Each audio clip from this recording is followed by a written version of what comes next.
हरे कृष्णा। आप सभी का दिन शुभ और मंगलमय हो। भगवान लक्ष्मी नारायण की कृपा आप सभी के ऊपर सदैव बनी रहे। आज 15 नवंबर है और उत्पन्ना एकादशी का व्रत है।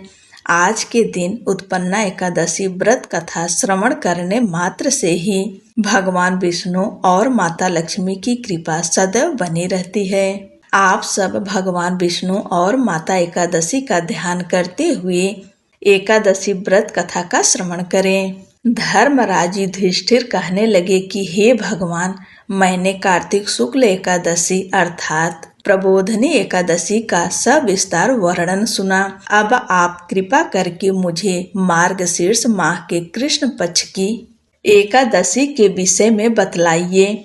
इस एकादशी का क्या नाम है तथा इसके व्रत का क्या विधान है, इसकी विधि क्या है, इसका व्रत करने से किस फल की प्राप्ति होती है, कृपया यह सब विधान पूर्वक कहिए।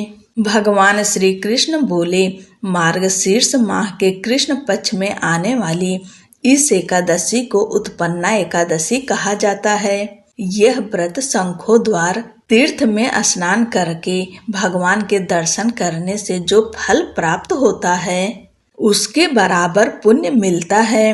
व्रत करने वाले भक्त को चोर, पाखंडी, पर स्त्रीगामी, निंदक, मिथ्याभाषी तथा किसी भी प्रकार के पापी से बात नहीं करनी चाहिए। इसका महात्म्य मैं तुमसे कहता हूँ, ध्यान पूर्वक सुनो। युधिष्ठिर कहने लगे कि हे भगवान, आपने हजारों यज्ञ और लाख गौदान को भी एकादशी व्रत के बराबर नहीं बताया, सो यह तिथि सब तिथियों से उत्तम कैसे हुई बताइए। भगवान कहने लगे, हे युधिष्ठिर, सतयुग में मुर नाम का दैत्य उत्पन्न हुआ। वह बड़ा बलवान और भयानक था। उस प्रचंड दैत्य ने इंद्र, आदित्य, वसु, वायु, अग्नि आदि सभी देवताओं को पराजित करके भगा दिया। तब इंद्र सहित सभी देवताओं ने भयभीत होकर भगवान शिव से सारा वृत्तांत कहा और बोले, हे कैलाशपति, मुर दैत्य से भयभीत होकर सब देवता मृत्यु लोक में फिर रहे हैं। तब भगवान शिव ने कहा, देवताओं, तीनों लोकों के स्वामी, भक्तों के दुखों का नाश करने वाले भगवान विष्णु की शरण में जाओ। वे ही तुम्हारे दुखों को दूर कर सकते हैं। शिव जी के ऐसे वचन सुनकर सभी देवता क्षीर सागर में पहुँचे। वहां भगवान को शयन करते देख हाथ जोड़कर उनकी स्तुति करने लगे। हे देवताओं द्वारा स्तुति करने योग्य प्रभु, आपको बारंबार नमस्कार है। देवताओं की रक्षा करने वाले मधुसूदन, आपको नमस्कार है। आप हमारी रक्षा करें। दैत्यों से भयभीत होकर हम सब आपकी शरण में आए हैं। आप इस संसार के कर्ता, माता पिता, उत्पत्ति और पालन करता और संहार करने वाले हैं। सबको शांति प्रदान करने वाले हैं। आकाश और पाताल भी आप ही हैं। सबके पितामह ब्रह्मा, सूर्य, चंद्र, अग्नि, सामग्री, होम, आहुति, मंत्र, तंत्र, जप, यजमान, यज्ञ, कर्म, कर्ता, भोक्ता भी आप ही हैं। आप सर्वव्यापक हैं। आपके सिवा तीनों लोकों में चर तथा अचर कुछ भी नहीं है।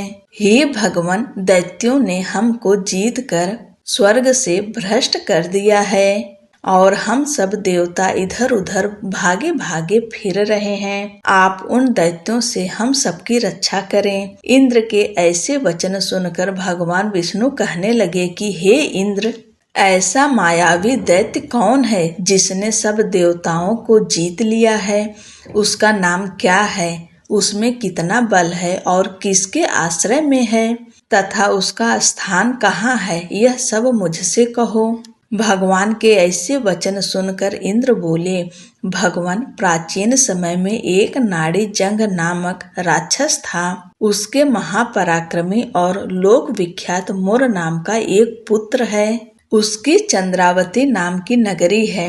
उसी ने सब देवताओं को स्वर्ग से निकालकर वहां अपना अधिकार जमा लिया है। उसने इंद्र, अग्नि, वरुण, यम, वायु, ईश, चंद्रमा, नैऋत्य आदि सबके स्थान पर अधिकार कर लिया है। सूर्य बनकर स्वयं ही प्रकाश करता है, स्वयं ही मेघ बन बैठा है और सबसे अजेय है।